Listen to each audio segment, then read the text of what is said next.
Bueno, dando seguimiento precisamente a la asesoría académica del módulo 64 de Historia Económica, Historia de México del siglo XX, del Plan 33 de Preparatoria Abierta, pues seguimos ahora con lo que es la 18ª unidad, ¿no? Titulada La Revolución, etapa constructiva. Ya vimos las otras dos divisiones de la etapa maderista y la etapa constitucionalista, ¿no? Con sus diferentes fases, la fase armada, ¿no?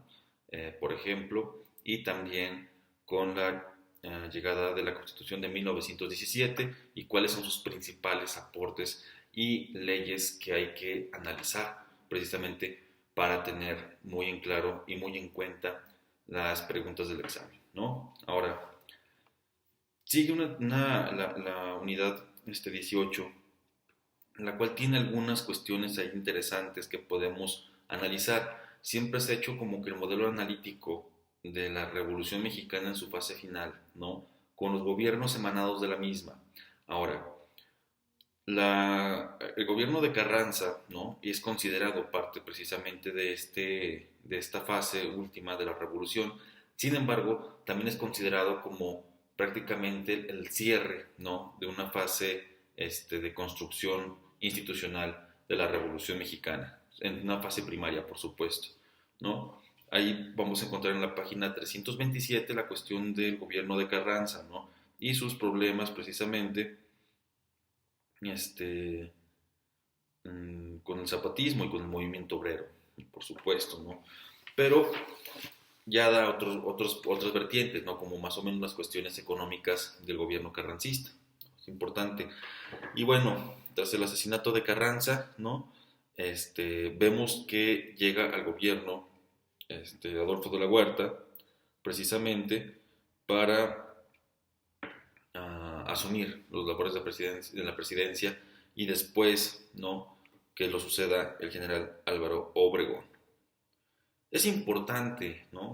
Ver y analizar, sobre todo pensando en el examen, qué personajes son, ¿no? Qué personajes son en términos de cómo fue su participación durante las primeras fases de la Revolución Mexicana.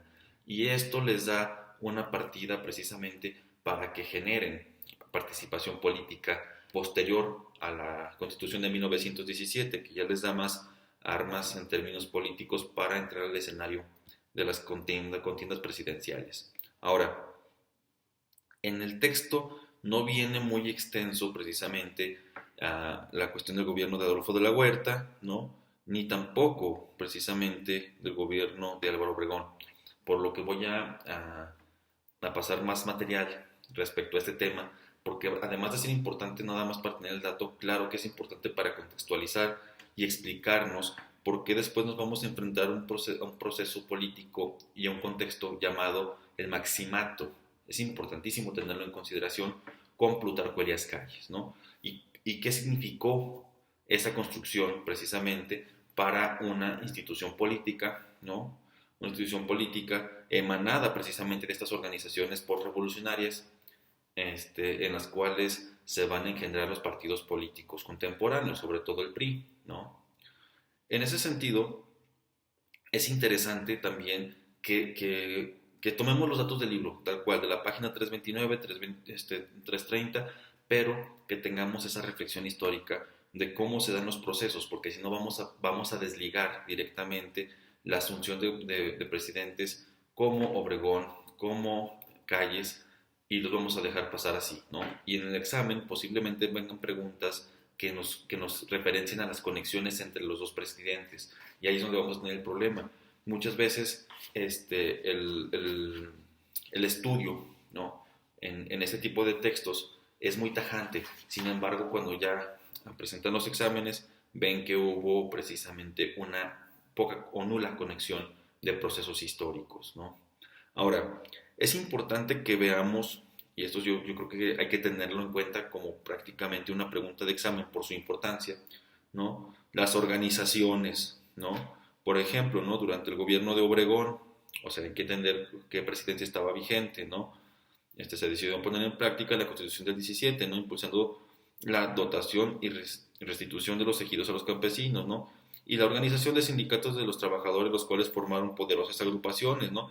la Confederación Regional Obrera Mexicana, CROM, la Confederación General de Trabajadores, CGT, que se convirtieron en un fuerte apoyo al gobierno y que después este tipo de organizaciones mutualistas, este tipo de organizaciones obreras, ¿no? De campesinos, van a ser el soporte básico del Partido Nacional Revolucionario, posteriormente con Plutarco Elías Calles, ¿no? Es importantísimo que tengamos en consideración esto, ¿no?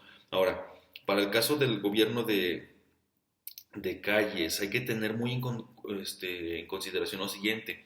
En el examen nos preguntan muchas veces las instituciones que se fundan durante las presidencias, o sea, qué instituciones emanan nuevas, ¿no? Con esta nueva perspectiva y este nuevo soporte social que es la Constitución de 1917. Ahí vamos a entender nosotros que las implicaciones y el distanciamiento con la Constitución de 1857 es muy amplio, lo cual permite generar un número de instituciones enfocadas al desarrollo económico, al desarrollo social, sobre todo en cuestiones mutualistas, ¿no? En organizaciones obreras, sobre todo de muchos militantes.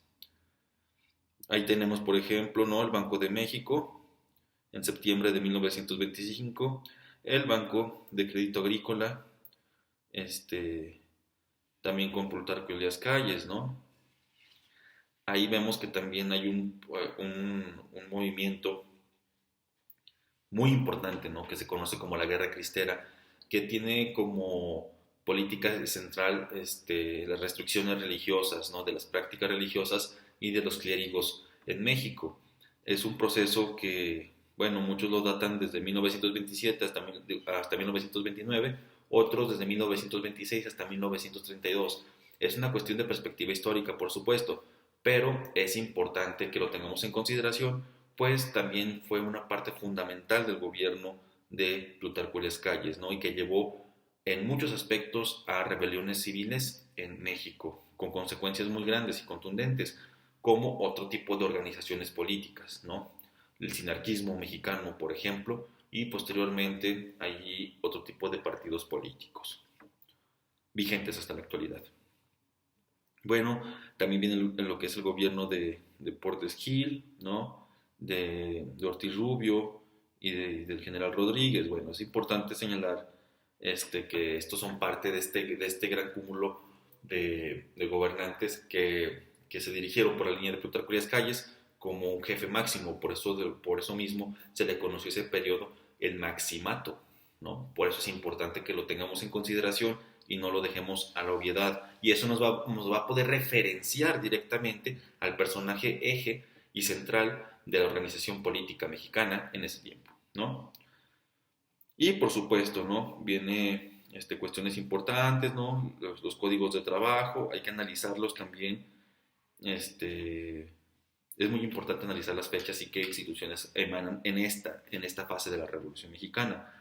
Ahora, viene el gobierno de Lázaro Cárdenas, ¿no? Quien finalmente, pues, hace mucha presión para sacar a Plutarco Elías Calles del país en el exilio, a Estados Unidos, precisamente para ya no tener una guía, un eje doctrinal del partido que Calles precisamente precursó, y ahora, pues, que se deslinda precisamente de esa línea, ¿no? Lázaro Cárdenas. Y con Lázaro Cárdenas, bueno, pues ahí está el debate histórico muy, muy latente. Se considera que el gobierno de Lázaro Cárdenas culmina la Revolución Mexicana, ¿no? Culmina la Revolución Mexicana en términos sociales, en términos económicos, al poner un proyecto directamente relacionado con los primeros grandes anhelos de los precursores de la Revolución Mexicana. Ahora ahí está lo del reparto agrario con mayor vigor, ya vimos que se dio desde antes, inclusive desde con Carranza, pero con Lázaro Cárdenas del Río se da con más profundidad y con más alcance, por supuesto. También es una cuestión importantísima, ¿no? ¿Cuál es la postura precisamente de alguien que tiene más una política socialista, ¿no? Una tendencia de izquierda progresista de nivel socialista, porque es el contraste directamente con el siguiente gobierno, ¿no? Del general Ávila Camacho. Es importantísimo, ¿no? Que veamos la creación de las instituciones como el Instituto Politécnico Nacional con Lázaro Cárdenas, por ejemplo, porque son preguntas de examen, o sea, sí vienen esas preguntas en el examen y hay que identificar en qué procedimientos existen. ¿Por qué una escuela politécnica, una universidad politécnica que antes no existía? Pues bueno, porque las demandas de la industrialización en México requerían de mano de obra o de capital humano especializado, del cual ya se quería prescindir de la importación de ese capital humano, ¿no? Entonces, pues ahí podemos explicar un poquito más, ¿no? Esa cuestión. Vienen también, de esto ya no hay muchas preguntas en el examen, salvo dos versiones, el gobierno de Miguel Alemán, el gobierno de Adolfo Ruiz Cortines y por supuesto de López Mateos y por supuesto de, bueno, viene en menor medida por supuesto de Gustavo Díaz Ordaz, de Luis Echeverría, ¿no? Y pues el de José López Portillo, ¿no?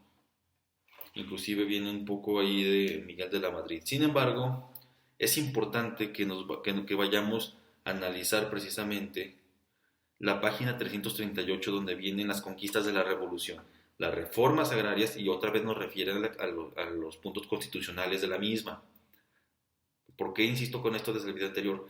Porque luego se les olvida estudiarse los artículos de la Constitución. Entonces no tiene sentido si no vemos si no nunca vamos a ver los contrastes, ¿no?